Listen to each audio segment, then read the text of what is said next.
Hi, I'm Kim, and you're watching Kim Wilson TV. My channel is dedicated to helping victims of narcissistic abuse get free and stay free. If you are a victim of narcissistic abuse, please visit Kim Wilson TV at YouTube. We have almost 500 videos there on the subject. When sufferers of narcissistic abuse first wake up to the reality that something has gone odiously wrong in your life, they have a million questions. And rightfully so. This is a pretty strange anomaly, and most people will find themselves in an utter state of discombobulation and confusion. And though victims have many questions, they all tend to be quite repetitive. What did I do wrong? Could I have done more? Could I have loved them well? Should I have tried harder? How do I fix my narcissist? Well, looking for the answers to these narcissist-driven questions, you are going to find all sorts of alleged experts in the psychiatric field, all sorts of YouTubers that claim to be experts who are actually either lying to you, just very disingenuous, or have no idea what they're talking about, because they're going to lead you to believe that these creatures are the product of some sort of childhood trauma. Another absolute lie and fabrication is that you are somehow broken, codependent, and go around sourcing out people to abuse you.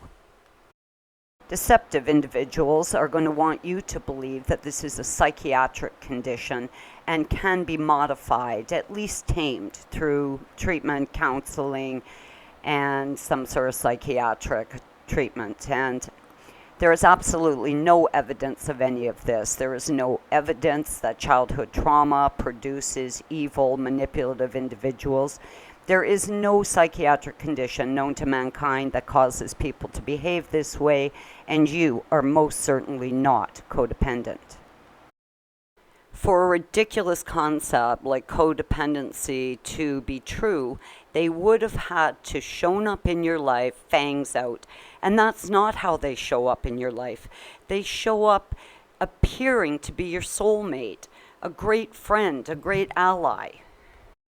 So with all the questions a victim of narcissistic abuse could ask, I think there is one glaring question.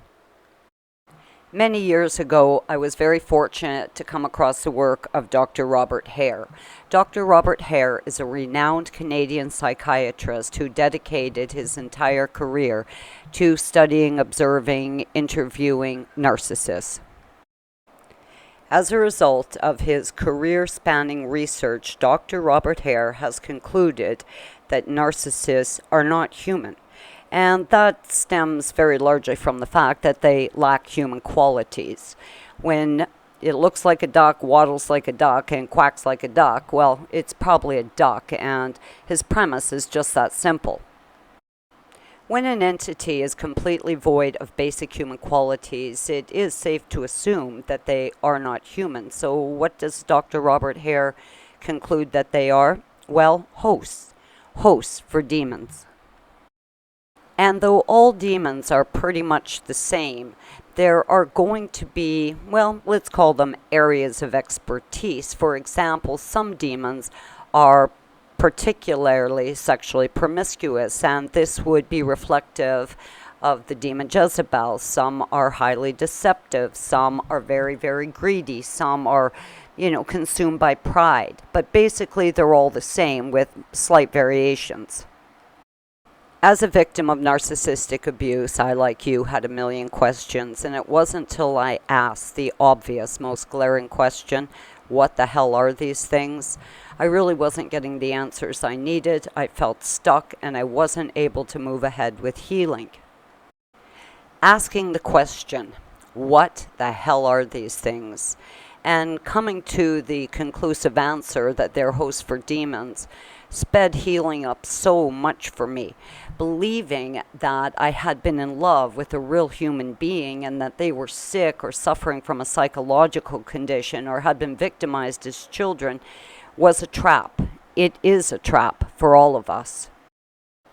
I know what I know. I know what I saw. I know what I lived through, and I'm absolutely convinced that they're diabolical entities. And coming to fully realize this, well, that leads to the next thing, of course, which is the long suffering of the trauma bond. I will absolutely bet my last peso that the concept of the trauma bond was created by narcissists. By the time you wake up to what's going on in your life and you are beaten down, you're weary, your mind is exhausted from trying to figure out what's going on, and you come to realize you got to get away from this creature, you're then met with the repetitious concept, the narrative that, oh, the trauma bond, this takes years to get over, if ever. Oh, the trauma bond's so bad. Well, if the thing's a demon, clearly it's put some type of demonic spell on you, some form of hypnosis, some type of mind control, and I think there's a simple way to get rid of that, and quickly. God Almighty has dominion over all things natural and supernatural, and we have inherently been given authority over demons. Through the power and authority of God, I was able to command the thing to leave my life, to exit my life, and to leave me alone. And it did. Being attacked by these evil things will certainly leave a victim feeling powerless, but we do have power to control the outcome of this situation.